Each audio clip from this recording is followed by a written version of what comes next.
りながら。かなみちゃん10歳お誕生日おめでとうございます。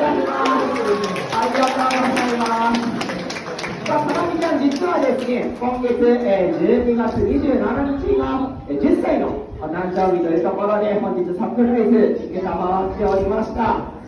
ではですね、かなみちゃんに皆様から大きな拍手お願いします。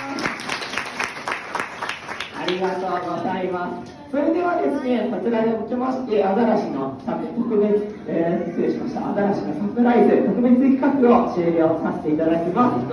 サプライズを受けたお客様、このままですね、記念撮影、触れ合い、餌やり体験がございますので、このままちょっと館内でお待ちください。そしたら、かなみちゃんも一緒に戻っていただいて大丈夫です。止まんない。止まんない。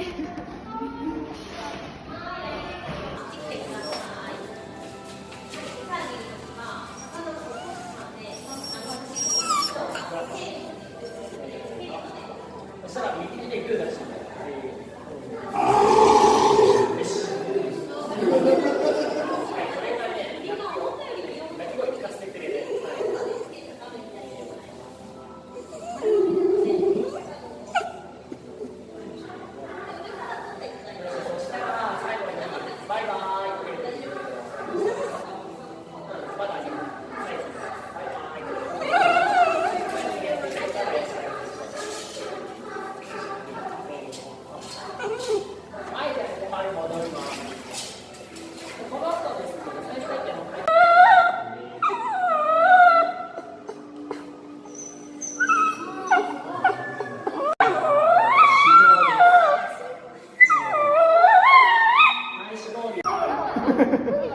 そう、プニプニしてるでしょ。はい、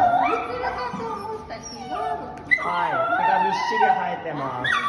この毛は年に1回ね、全身生え変わります。そう、プニプニしてるのはこれね、脂肪です。体脂肪率がなんと変わりながら。